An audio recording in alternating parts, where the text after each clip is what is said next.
first thank the organizers of the Congress for their kind invitation to participate. I was asked to discuss with you a number of aspects of long-term outcome after anesthesia. And we already have addressed it in the discussion, but I will give you some more data. First of all, I have no conflict of interest to declare with respect to this topic. Let me first reassure you that if we talk about anesthesia and outcome, that we should realize that there are more important factors involved in the perioperative period that will affect outcome. If we have a good surgeon, probably outcome of the patient will be better than if we analyze the surgeon. But the topic of the talk is looking at long-term after anesthesia. And as already discussed, there are two very important issues which have occurred the last 10-15 years. This is first of all a relationship between depth of anesthesia and potential adverse outcomes. And on the other hand, there is also the very interesting issue of regional anesthesia and outcome. Does regional anesthesia result in a better outcome for a patient?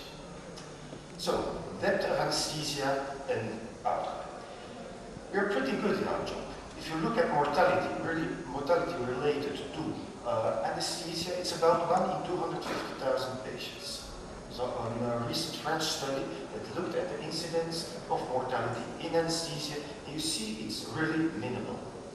The problem is, if you look a little bit further, things might completely be different.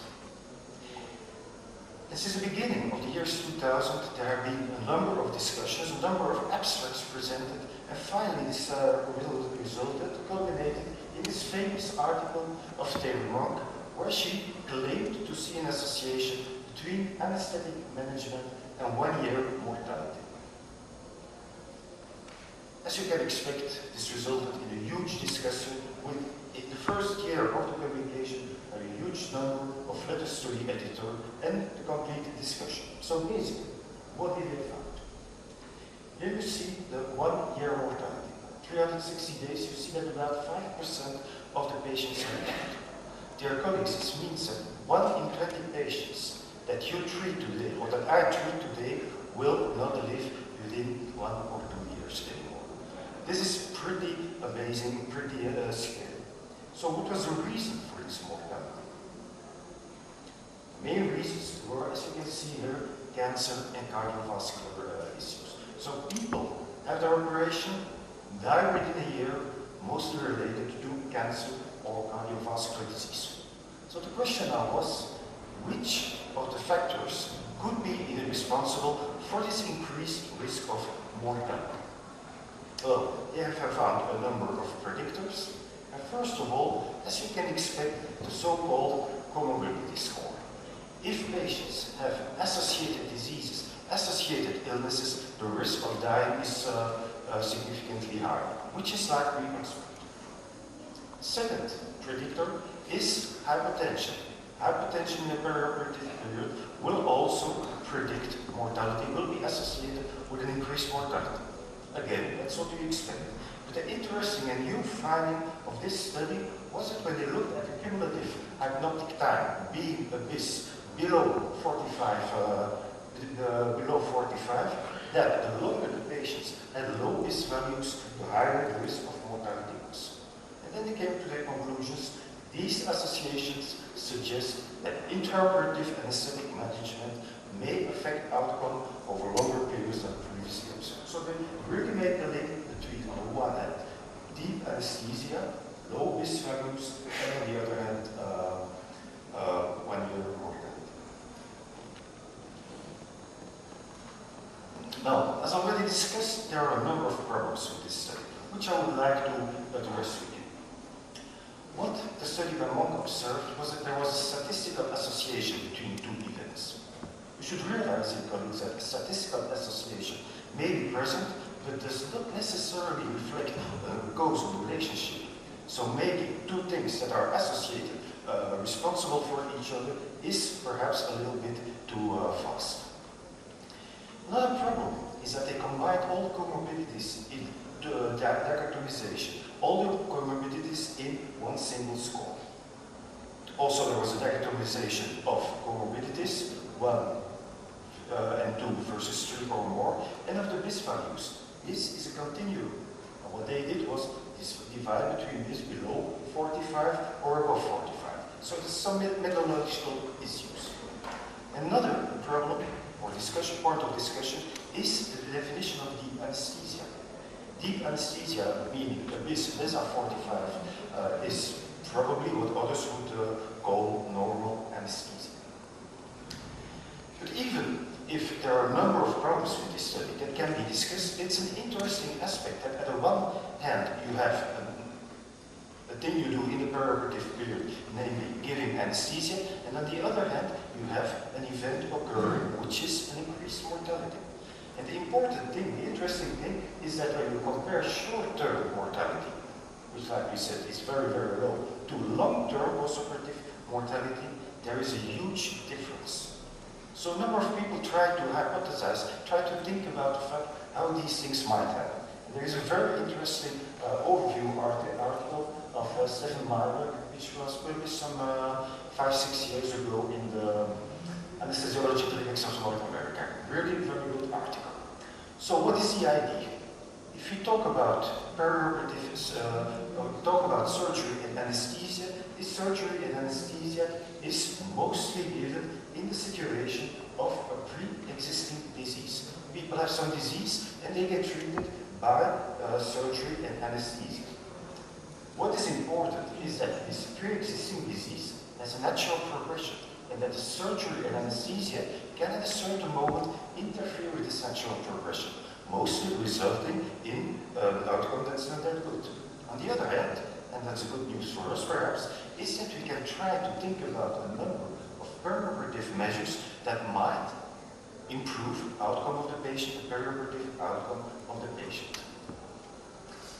What is important is that you realize that these pre-existing disease states, which have a natural progression, are mostly chronic disease states. And what do we know about chronic disease states? We know that they originate in a milieu of chronic inflammation. And it's just these chronic inflammations that will be altered, or that will be influenced in the setting of the perioperative period. This period is very typical with the risk of a number of changes in the immunological balance that exists.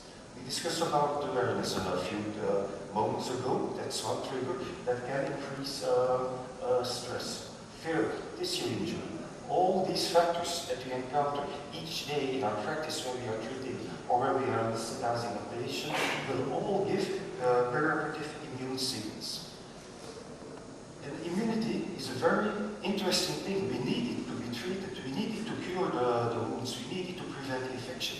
But on the other hand, if you have a trigger of the inflammatory system that is too big, you get a number of negative effects, among others, myocardial infarction, trauma embolic events, and so on and so on.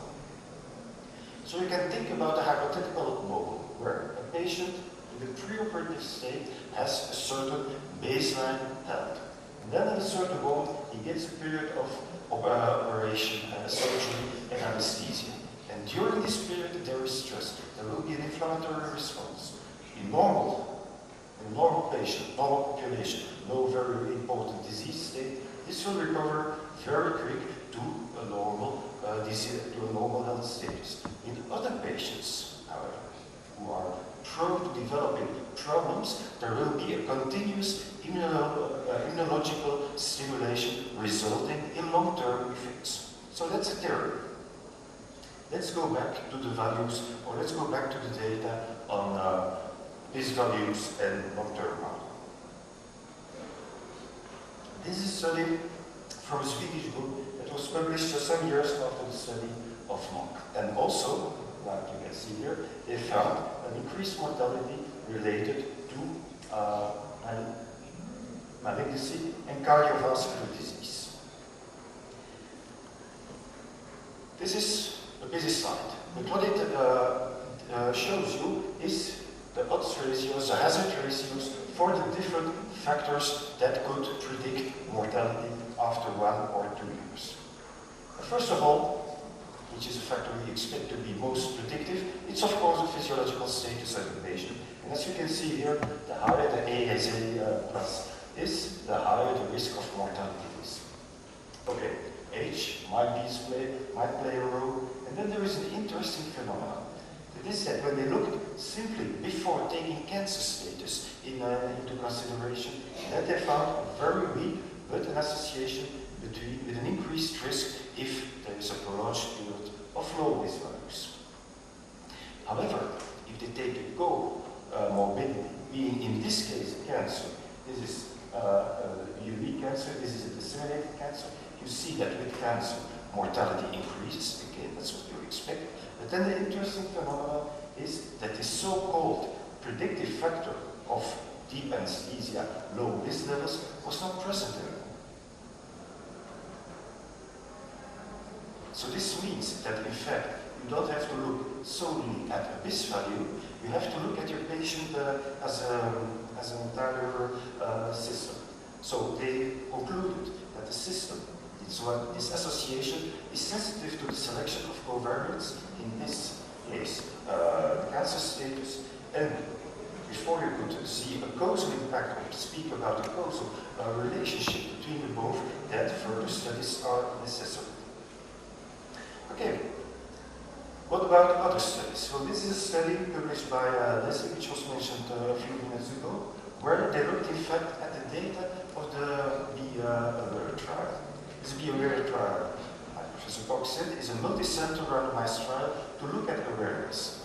And in this study, in this particular analysis, the primary survival endpoint was survival.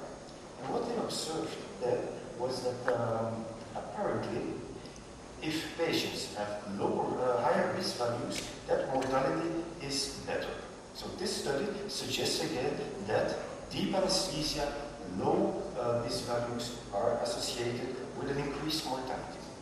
But let's even go a step further. And this is a very interesting study which can give you an idea about the complex relationship between depth of anesthesia, risk values, and outcome of the patient.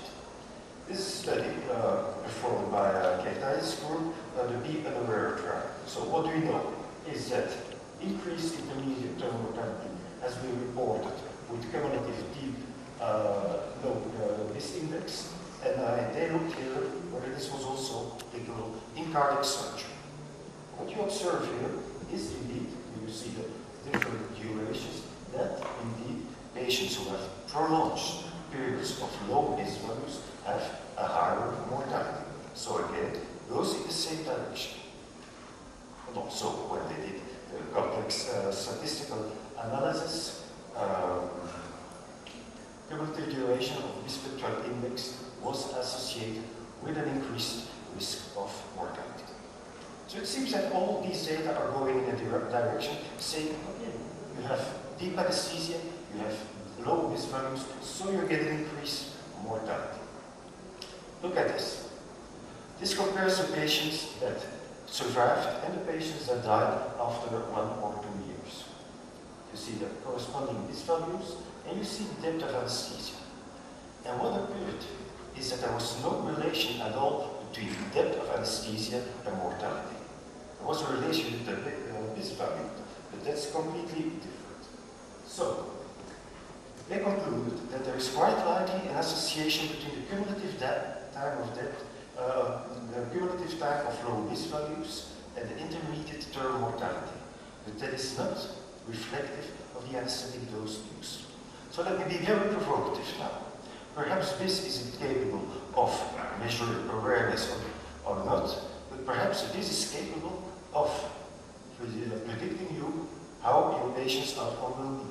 If you have low BIS values with very low anesthetic gas concentrations, it's probably that this patient will die within 1 year.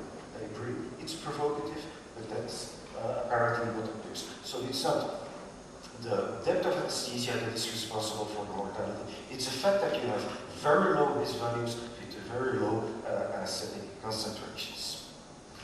This is another study from the same group, and in this study they were incapable of finding a relationship between these values. What is the reason, or what is the, how should I say, the cause or the potential risk factor for having problems after a few years? It's the fact that patients have cancer surgery, or that patients have a bad physical status, but not at all that patients have different risk values. I'll skip this one. Do I still have time for the regional anesthesia? We discussed the risk values, something to think about, something to discuss about. There is another issue that's really getting really interesting, and that lasts already from the time since I was started my traineeship. There was a discussion whether a patient should get a regional epidural or a local regional anesthesia instead of giving him or her general anesthesia. What are the data?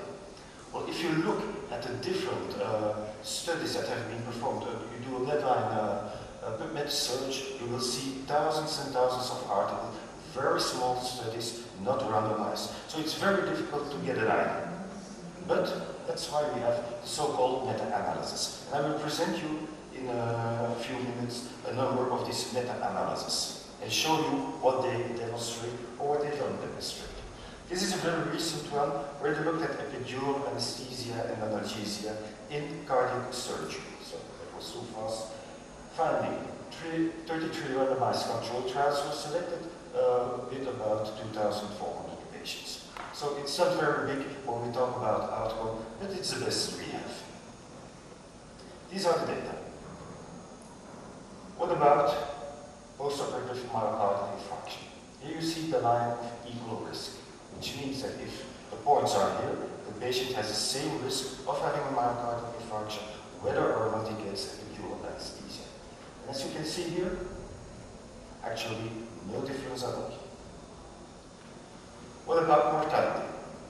Well, again, line of equal risk, no difference in mortality.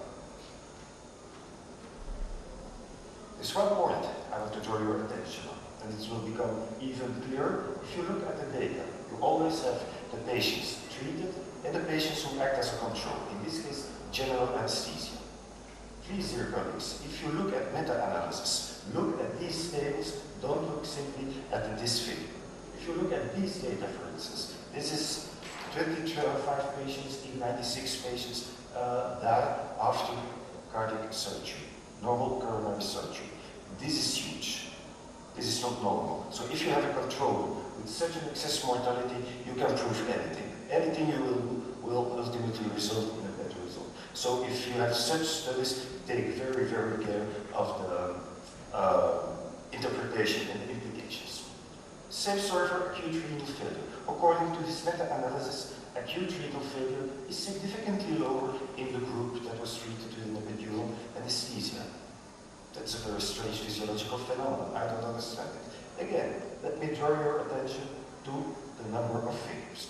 If you look here in the control situation, for instance, this study, about 50% of the patients in the control group, in the general anesthesia group, has acute renal failure postoperatively. This is not acceptable. There is a problem with that group. If you have 50% acute renal failure after elective coronary surgery, then you're doing a bad job.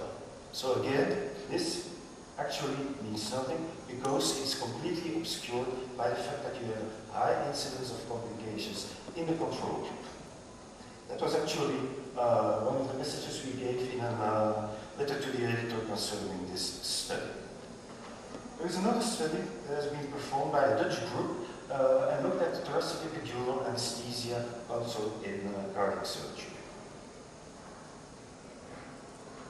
And as you can expect, based on the data, the effects are controversial. So what they did, and just to show you how many studies have been published and how many were finally deemed to be of sufficient quality to be included in the meta-analysis, you see 14,400 papers almost, and only 28 were eligible for further analysis. But anyway, 2,700 patients, these are the results.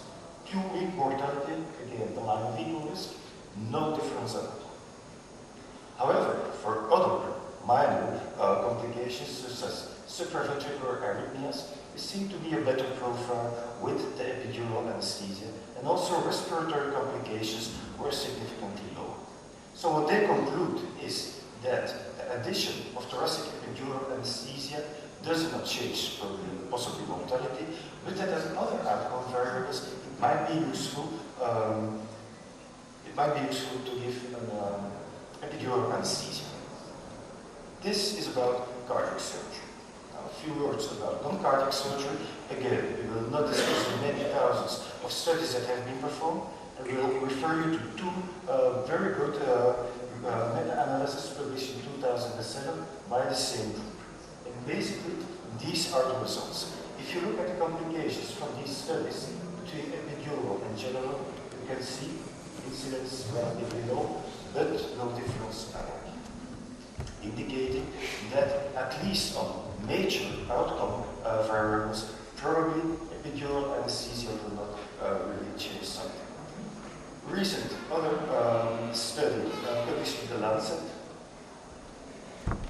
shows you that the picture of effects of epidural anesthesia and analgesia are probably not that straightforward as we used to think, because in this subgroup analysis they saw a net over effect on 30-day mortality that indicated or suggested low mortality, but only in certain subgroups of patients. So again, things are not very straightforward. There are a lot of variants involved. So from this study in The Lancet, the authors concluded that epidural anesthesia and analgesia were associated with a very small improvement in survival, 30 days survival. However, they don't overestimate this effect because it's a small size effect. You need to treat 450 patients before you can perhaps demonstrate that there will be less problems. So no compelling evidence that epidural anesthesia improves postoperative survival. What this study did was demonstrate they had no complications at all in this relatively large study, so they demonstrate the relative safety of the epidural anesthesia when it's used for indications other than improving survival. So probably epidurals will not really work in improving mortality or even morbidity, but it may help in improving the comfort of the patients. Finally, a review article by Hugo van Haken on the topic, very interesting, just published in the British Journal of Anesthesia. I will not go into detail because of the time restraints, but it's a very good article if you want to know everything about thoracic epidural.